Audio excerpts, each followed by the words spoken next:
Hello, good evening. Oh, I have a sore mouth tonight. But nevertheless, we'll carry on, as you said, regardless. I had two protruding bits of bone coming out of the gum on my top plate, and it was really driving me absolutely crazy. Couldn't, it was felt like it wasn't level. Anyway, after a number of injections, grinding away and chipping away, and stitching away. It will hopefully be back to putting in my top and finally being able to maybe bite into a piece of cheese that I've been longing to do. But my thought this evening comes to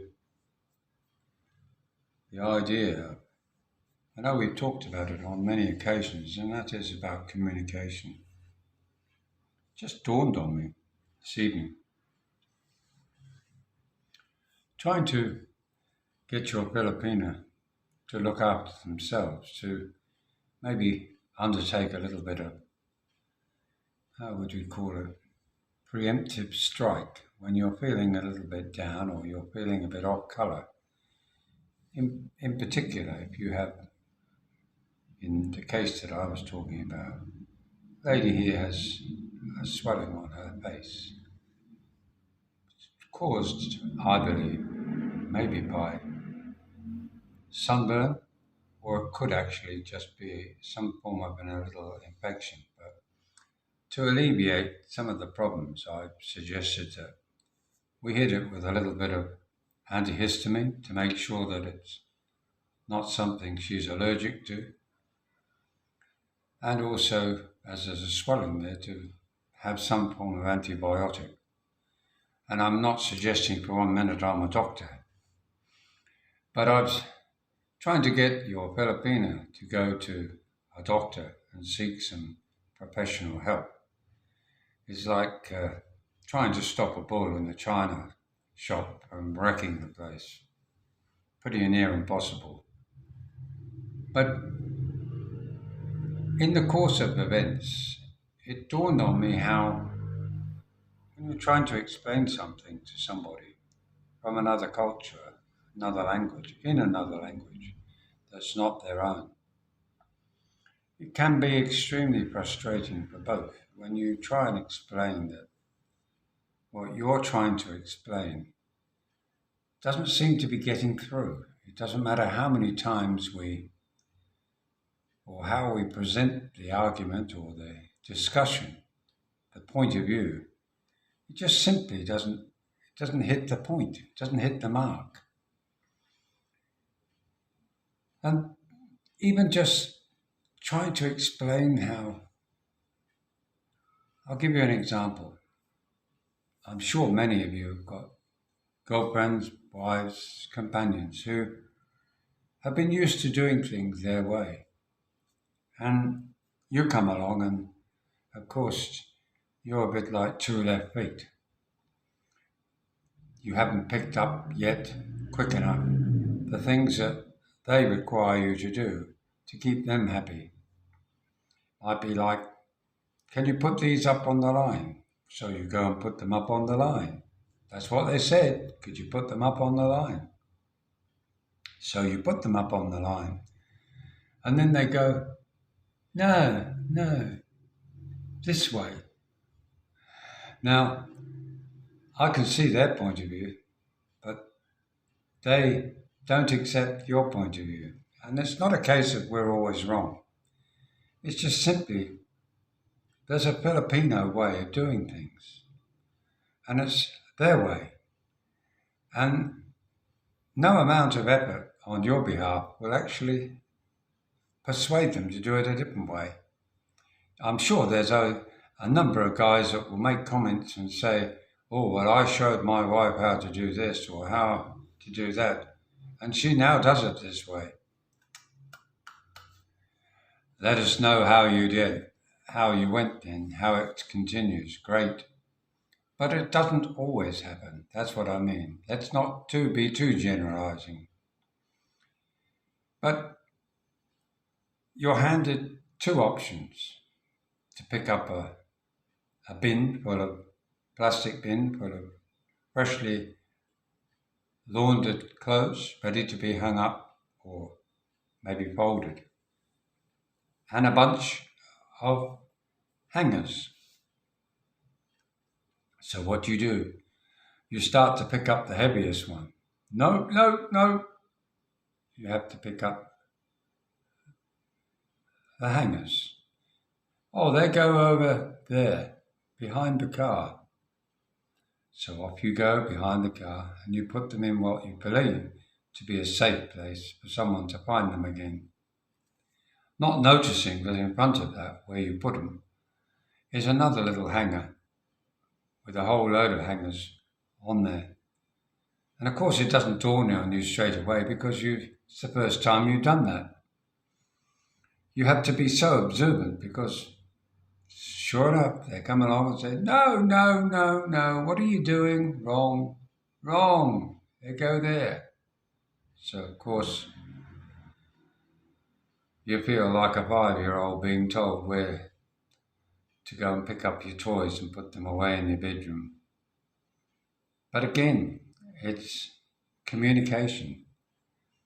When we come into somebody else's life, whether it's here in the Philippines or anywhere, we have to adapt.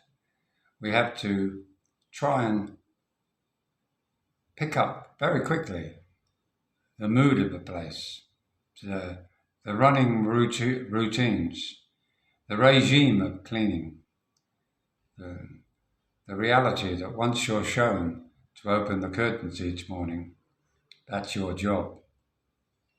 If it isn't, or should I say you don't, then you'll soon be told, why haven't you opened the curtains, dearest? Put in your place again. Again, you sit down and you explain that maybe she needs to maybe give you a rundown on what is required, what is your duty, what is expected of you. Because if we use our own logic and our own observation, inevitably we're going to get it wrong. Because no matter what we do, like I said before, we're always wrong. I don't know really where there is a way to do it, except constant observation of what's going on. Some ladies are so clean and tidy and you think they live in an operating theatre, and some are quite lackadaisical and leave the dishes for others to do later, and then complain because they haven't been done. But those that want to keep places clean, you've got clean and spotless. And if you find that your lady is one of those spotless ones, it's a big learning curve from lackadaisical to maybe cleaning up to spotless. Again, it's a case of observation, learning the right way to deal with all these things.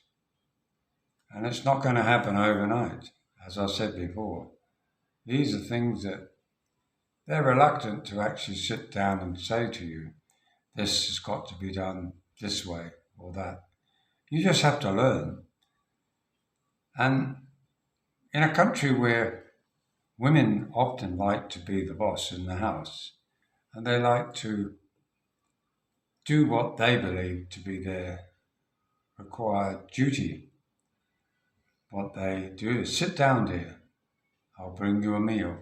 Sit down, would you like a coffee? Sit down, do that. So there's an element of us always saying, oh, wow, this is amazing. Yes, I'll sit down there. It's hard to take though, because you think, you're not my slave. You're not the person that runs after me every minute of the day. Yes, you are, they might say. Yes, you are. You're my husband or you're my boyfriend. It's my duty to care for you, to look after you. But of course also, they're quick to remind you when you're being a bit, what they consider, a bit lazy, maybe not helping as much. My goodness, not helping. When we do try and help, we're doing the wrong thing. Have you ever been there? I have, many times. And this is the thing, you're the one that opens the gate, the one that shuts the gate. Don't mind doing it. She's driving. And the point is, where do you really know when you've actually achieved her goal? And that is to be the perfect person around her, the one that is sharing the load, doing their bit, when in fact they lead by example and they don't really want you in the way helping them, and yet they complain that you're not helping them enough. Ah, is there a handbook out there somewhere? Somebody might give me one, send me one. Guys, you're welcome to living in the Philippines. It's a great place. You will be confronted with so many things that you never thought possible. But one thing you will have, plenty of sun, plenty of pretty women, and plenty of problems to solve. I hope you enjoyed watching. I've got to go and think a bit more. Good night.